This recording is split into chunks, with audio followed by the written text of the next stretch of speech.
सोचो जरा, जिस देश में रहते हो उस देश की स्थिति जानते हो क्या है? अगर उस देश की स्थिति जाननी है तो आपको कोलकाता मर्डर केस और रेप केस के बारे में जानना जरूरी है।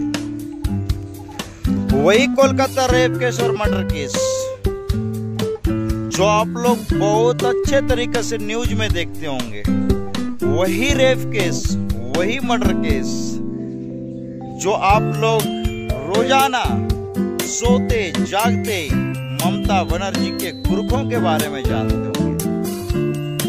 आप सोचिए कि अमीर के बच्चे का रेप होने के बावजूद भी उसे दर दर की ठोकरें खानी पड़ रही है। तो आप सोचिए इस देश की कानून व्यवस्था को, और सोचिए इस देश की कानून व्यवस्था चलाने वाले को। अगर इस देश की बात आप करते हैं कि भारत हमारा देश है और हम इसमें सुरक्षित हैं, तो आप सोचिए कि भारत हमारा देश होने के बावजूद भी कभी कभी लगता है कि नहीं है, क्योंकि कानून व्यवस्था बनाने वाला इंसान कहीं ना कहीं कानून से खिलवाड़ करता है और अमीरों के हाथ में बिकने के बावजूद भी हम लगे हैं। जो डॉक्टर का ऊपर रेप का केस का बयान आया है, आप सोचिए उसे कुछ नहीं किया जा रहा। कितने ऐसे हॉस्पिटल हैं, कितने ऐसे कॉलेज हैं जहां पे रैगिंग चलता है, जहां पे लड़कियों को डराया जाता है, धमकाया जाता है, लेकिन जब उसके ऊपर FIR दर्ज किया जाता है तो उस लड़कियों को बर्खास्त कर दिया जाता है उस कॉलेज से, क्योंकि रेपुटेशन की बात होती है। वही रेपुटेशन की बात अगर हम करते हैं कलकत्ता मर्डर केस और रेप केस में, तो लड़कियां क्या करें? आप सोचिए उस गरीब महिला को, सोचिए उस माता पिता को जिन्होंने जन्म दिया और जन्म देने के बाद डॉक्टर बनाने का सपना देखा, और वो बच्ची भी डॉक्टर बनने का सपना देखी, और डॉक्टर बनने के लिए अपना मंजिल पाने के लिए उन्होंने रात दिन मेहनत किया, और रात दिन मेहनत करने के बाद फाइनली वो डॉक्टर बन गई। लेकिन कुछ गंदे लोग, कुछ गंदे विचारधारा के लोग ने उस लड़की को मौत की घाट सुना दिया। आए दिन वहां के जितने भी लोग थे, कहीं ना कहीं उनके साथ लड़कियां भी मिली हुई थी।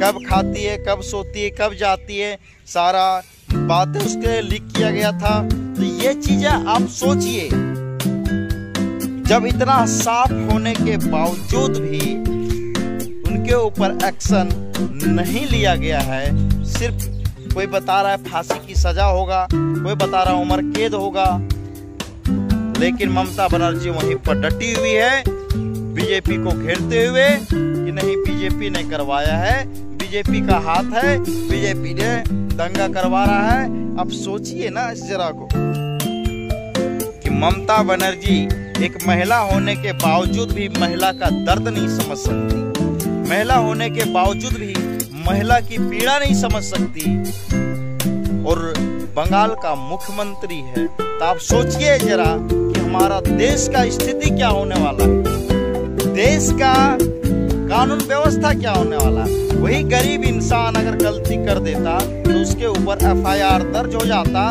और उसे उम्र कैद की सजा अभी तक मिल चुका होता, लेकिन नहीं। आप सोचिए बड़े बड़े लोगों का हाथ है, बड़े बड़े पॉलिटिकल पार्टी इसमें इन्वॉल्व है, इसलिए उनको अभी फांसी की सजा नहीं होगा, इसलिए अभी उनका उम्र कैद की सजा नहीं होगा। बहु बेटियों, सावधान होने वाली बात है। रेपिस्टों खुलेआम घूरते हैं। बंगाल में 4 महीना पहले आदिवासी महिलाओं का घर जला दिया गया था, फिर भी बंगाल की सरकार ममता बनर्जी चुप बैठी थी। क्यों बैठी थी? ममता बनर्जी चुप बैठी थी, क्यों बैठी थी?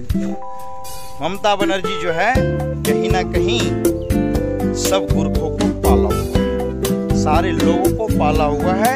और ऐसे करने पर कहीं ना कहीं उन दोनों का, सभी लोगों का पॉलिटिकल दबाव होता है, जिसके कारण ममता बनर्जी चुप्पी साधे हुई है। और ममता बनर्जी को लगता है कि जो हो रहा है अच्छा हो रहा है, मेरा वोट बैंक सुरक्षित रहेगा। ये वोट बैंक के वजह से कहीं ना कहीं बीजेपी बंगाल में जाकर शामिल ना हो, बीजेपी बंगाल में जाकर सभी गुर्खों को खत्म ना करे। यही डर के वजह से ममता बनर्जी जो है, जितने भी रेपिस्टों हैं उसका हाथ किसका है? ममता बनर्जी का। ये साफ शब्दों में देखा जा रहा है। अगर नहीं तो जो कोलकाता मर्डर केस और रेप केस में सबसे बड़े गुनहगार हैं, उन्हें अभी तक सजा क्यों नहीं?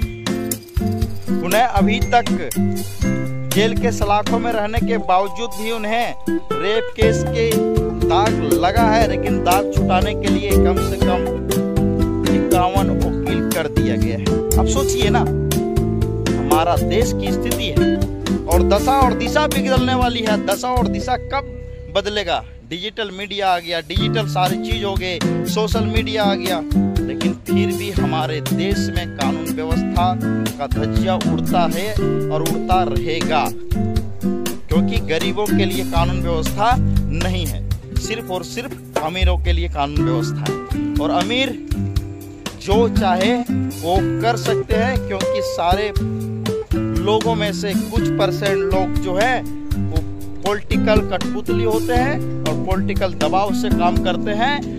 यही कारण है कि आज तक गरीबों का सही ढंग से कानून व्यवस्था का इस्तेमाल नहीं हो पाया है। तो आप लोगों को वीडियो कैसे लगता है जरूर कमेंट करें और आप लोग हमारे साथ दें। जय हिंद, जय भारत। और इसी तरह से आप लोग जो है मुझे प्यार देते रहें। और अगर आपको 1% भी वीडियो अच्छा लगता है तो लाइक करें, कमेंट करें, सब्सक्राइब करें और शेयर करें। जय हिंद, जय भारत। इसी तरह से हमारे वीडियो में बने रहें।